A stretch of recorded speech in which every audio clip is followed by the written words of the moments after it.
on three, right? So it'll be like one, two, and then three. Okay, yeah, Okay. cool. 1, 2, 3. I win. All right. 1, 2, 3. All right. 1, 2, 3. Ha! I win! I win! That was a game of rock, paper, scissors with Daniel in Toronto and me in Southern California, with our hands fully tracked by Oculus Quest hand tracking. And I don't think I've experienced anything quite like this before. And I basically begged you to let me record this just so that we could have the moment. Because I've tried a couple networked hand tracking things with like physics objects that you could grab, but we can't grab Mhm. any physics objects in this space. This is just an empty, Empty void. yeah, holodeck room as far as the eye can see. But it's just so impressive, this expression we have between us. And we're on opposite sides of a continent right now. And there's a little delay that we have to sort of deal with. But I'm on an LTE connection. I've got my router in a window over there in the wall with the window open so that it's got a nice clear line of sight to the cell tower. And it's God, still it's still check holding up pretty well. technology, am I right? So Oh, who are you and what have you been building?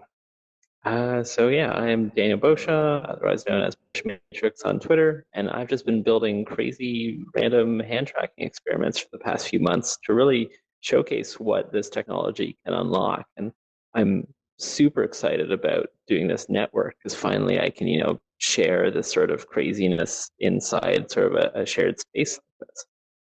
And when you're using touch controllers, obviously it doesn't track those last three fingers. So like if you're counting to on anything, you have to go like 1, 2, 1, 2, or 1, Right. 2, 3, 4.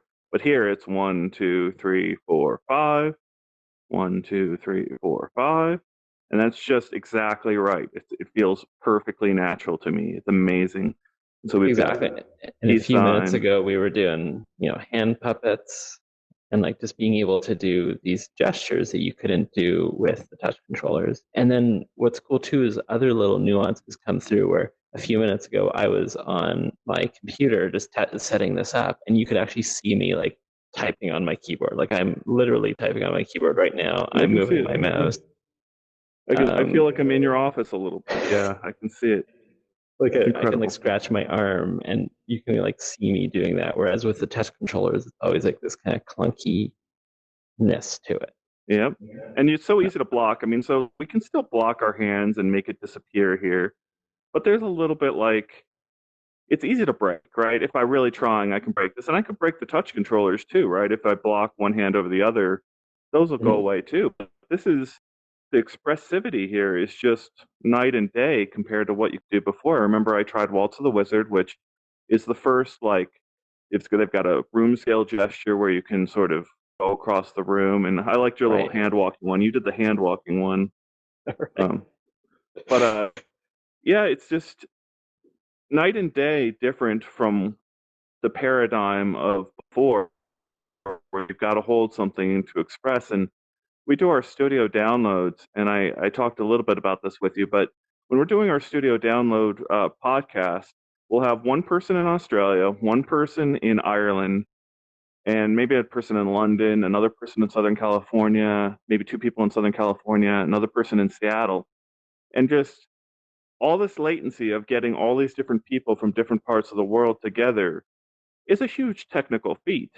And there will be a delay in getting the voices back and forth, and we'll end Mhm. up talking over each other.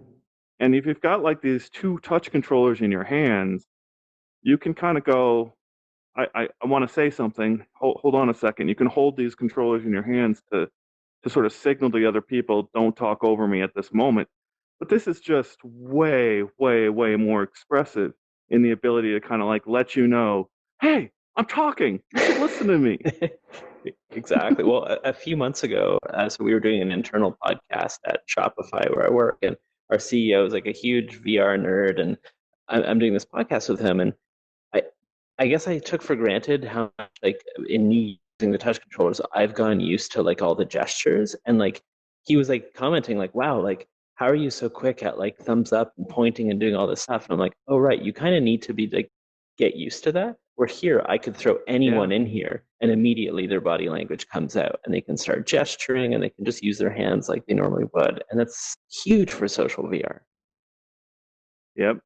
It's night and day, like I've said 3 times now. It's just like uh to your point though, like there's whenever these advances happen, you always think, what's the next step? And like I think about putting someone without training in here, and I want to rest my hands on my legs here and see if they're still there, right? That's impressive. And I would have expected them to disappear, but obviously if you do the hands over each other, they disappear. But like being able to sit here as an interview and then go, oh, okay, oh yes, you're right, and sort of discuss that way. Well, I'm even like look surprised at that they this, didn't like disappear. my hands on my knee, and I'm just like kind of like a little like tap on my knee, and it's picking that up.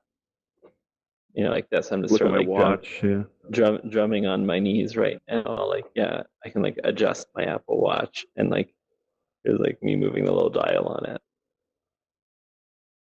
So I was talking with a colleague about this, and I think I love this. This sort of the separation of the fingers is something that some other hand tracking systems don't really do that well. And being able to kind of like, let's see if I can do Spock fingers, peace sign, bunny rabbit, um, all those things coming across.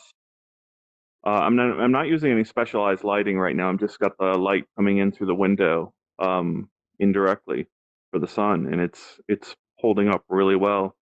Um, yeah, the separation of the fingers is really big. And then what I was talking with a colleague about is, did you ever try the old Toy Box demo? Yep. This feels like a new generation of Toy Box in that kind of Oh, for moment of sure. having someone else in here with me. And it's amazing for that. Like Well, I remember one a of lot my, of mine. uh, Sorry, go ahead. I was gonna say one of my first hand tracking experiments was putting a little like tech deck fingerboard on where I could like I was just kind of playing around and like yeah, with toy box, it's this idea that we just want to like goof around with toys, and I would love to have in here little like bottle rockets and like a little remote controlled car, and like I am working on getting a network fingerboard project out with the amazing VR artist Danny Bittman, and the idea is just to yeah you'll be able to like be in this little skate park having still a conversation. Like the primary focus is probably just like shooting the shit, but we could just be like passively like doing little kick flips and like riding on decks. Why not? Yeah, that would be amazing. I can't wait. But that's why I beg you. Like, there's literally nothing we can do in here. There's no interactions with the world at all, except with each other. And yet, and you're just a ball, a sphere for your head, and just these white glove hands, and it's still so expressive. So here now, I'm here with you, talking with you, despite being on different sides of the country. It kind of points out how important this is going to be to unlocking the social generation of VR that everyone has been sort of bashing their heads against, saying, like, uh, it stinks when you have to set up a room code, when you have to like hit sign up in VR and then go to your desktop to actually set up an account, or even setting up an account in VR, and you've got multiple party systems. Like, there's just so much friction. And then on top of all that friction is the controllers in your hands and teaching people how to use those controllers. This strips away a whole layer of that, and allows enough expressivity that, like, mom, I would love to do something simple with you in VR, and we'll just feel like we're there together, and able to do high fives, and like you tried Some our more. rock paper scissors. Some more. Oh, 2, 3, 4. Well, what's making this possible, and Amazing. I just want to give a big shout out to the Normcore. So Normcore is the multiplayer framework that I use for all my social experiences, and it just makes it so easy to network stuff. So they just released their alpha for Normcore 2.0, and in it just made it real quick to be able to add these network hands and do an experience like this. And I look forward to just sort of building on top of this to create something even cooler. They're the company that's behind Half and Half, and I've been impressed with Half and Half working over. I was using on a hotel Wi-Fi at one point with a DSL connection at the other end, and like having 1.5 megabits per second DSL work with a hotel Wi-Fi connection, and then Yep. this working over LTE as robustly as it is really incredible to me. So that's kind of the robustness that you kind of need to have to Mhm. really bring in a wide selection of people into VR, no matter where they are, what kind of internet connection they're on. Exactly. Very I'm cool. curious to Thank you so kind much of. for showing me this. Oh yeah, yeah, totally. Well, you'll have to come back when this world evolves into something more interesting than Cube World.